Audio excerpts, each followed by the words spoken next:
Assalamualaikum warahmatullahi wabarakatuh. Oke, pada pertemuan kali ini kita akan membahas mengenai kerusakan otak dan juga neuroplastisitas dalam kelas biopsikologi.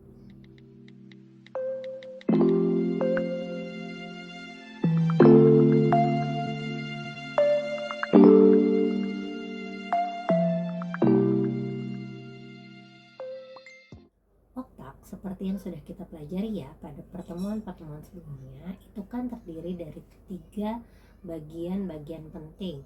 Ada otak besar, ada otak kecil, dan juga ada batang otak. Cedera pada salah satu bagian-bagian tersebut dapat menyebabkan yang namanya kerusakan otak. Otak besar itu adalah bagian yang terbesar nih dari otak kita, yang dimana otak besar itu memiliki fungsi untuk berpikir, terus juga fungsi-fungsi alat indera, dan juga mengatur kepribadian seseorang. Lalu otak kecil itu berfungsi untuk koordinasi dan juga keseimbangan otot. Nah, lalu tadi ya terakhir, pada bagian terakhir itu ada batang otak. Ya, batang otak itu kan memang menyambungkan otak dengan sumsum tulang belakang ya. Itu salah satu fungsinya. Namun juga punya fungsi lainnya, yaitu untuk mengontrol pernafasan, mengontrol detak jantung, dan juga menjaga homeostatis dari tubuh kita. Nah, oleh karena itu, kerusakan otak pada bagian-bagian tertentu di bagian otak ya, cedera pada bagian-bagian tertentu di otak itu dapat juga mempengaruhi fungsi-fungsi dari otak tersebut. Jadi misalnya tadi pada area batang otaknya mengalami cedera, maka fungsi-fungsi untuk pernafasan atau lokah detak jantung atau homeostatis itu juga akan mengalami hambatan. Kerusakan otak sendiri itu bisa disebabkan oleh beberapa hal nih. Yang pertama itu bisa karena trauma ya, jadi benturan atau trauma-trauma lainnya. Lalu yang kedua itu bisa karena zat-zat kimia yang ada ya, yang akhirnya bisa membuat otak kita cedera. Lalu yang ketiga juga karena adanya diakuisisi.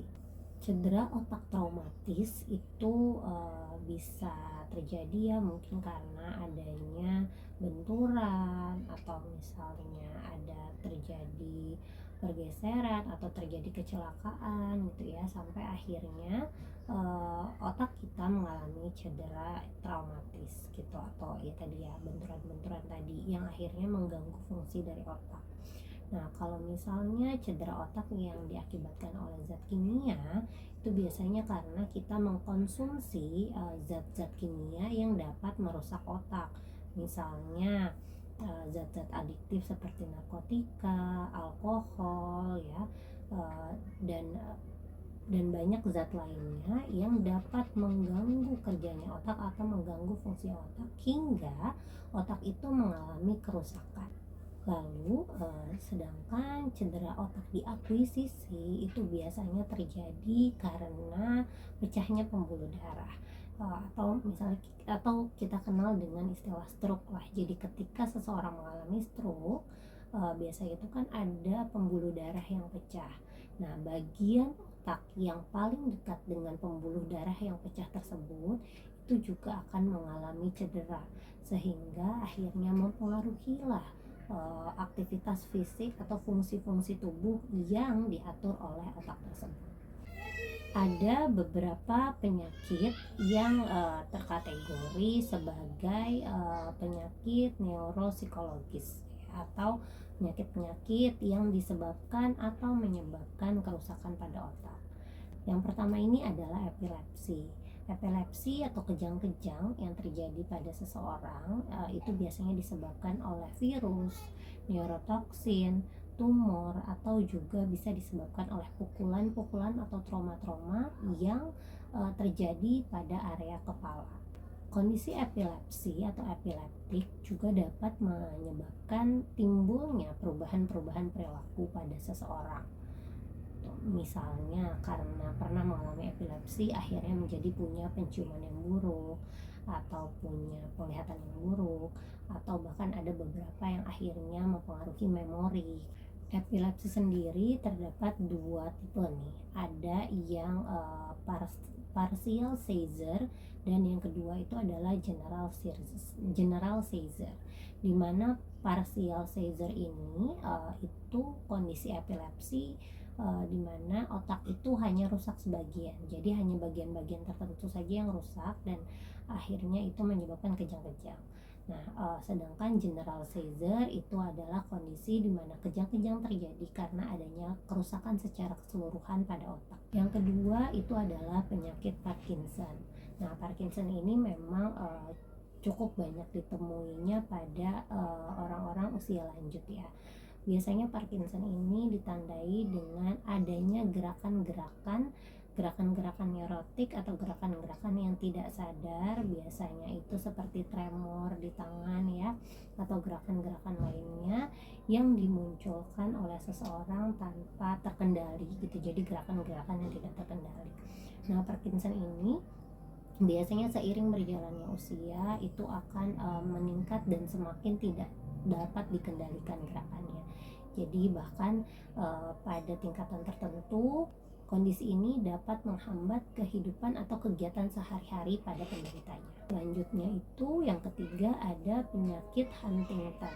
Nah, Huntington ini memang cukup jarang ya terjadi gitu. Jadi memang gejalanya agak-agak mirip dengan Parkinson, tapi memang tidak terlalu masif terjadi seperti Parkinson di usia paruh baya hingga usia lanjut gitu ya. Nah, Huntington ini sendiri biasanya dimulai dari munculnya ada kegelisahan ya. Jadi perasaan cemas yang berlebihan sampai akhirnya seseorang itu tidak mampu untuk makan sendiri, tidak bisa untuk mengontrol buang air besar, tidak mampu untuk mengontrol buang air kecilnya gitu ya ketika dia mengalami kegelisahan tersebut.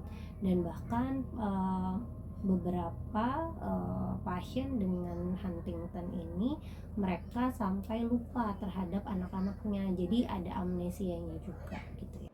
Yang keempat itu ada Down syndrome ya. Nah, Down syndrome ini juga termasuk ke dalam gangguan karena adanya kerusakan otak, tapi berbeda dengan kerusakan otak yang sebelumnya sudah dibahas.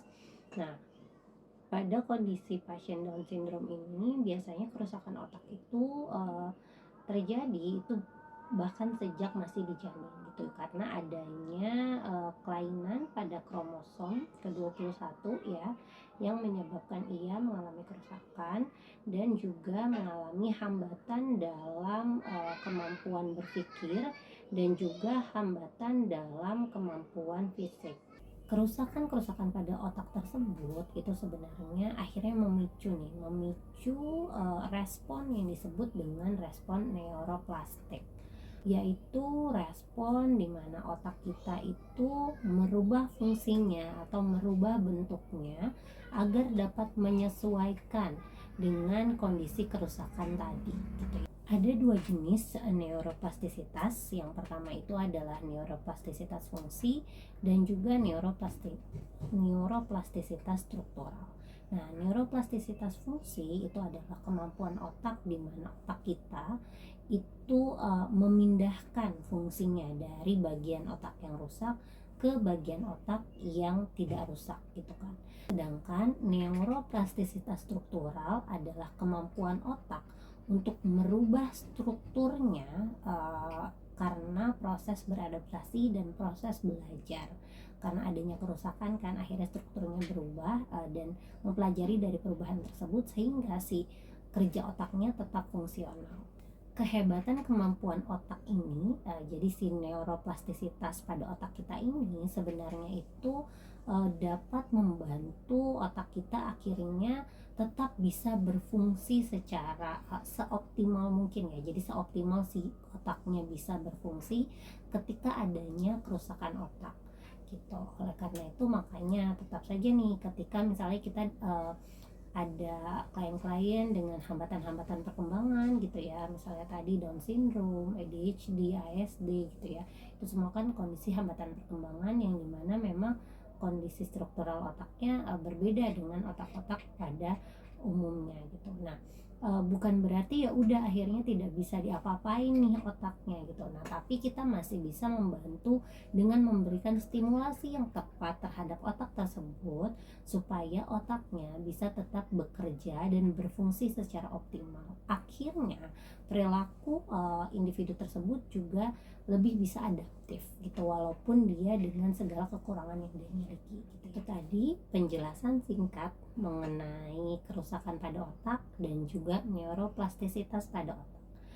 Semoga penjelasan ini dapat membantu kalian untuk bisa lebih memahami lagi tentang fungsi dari otak kita sendiri.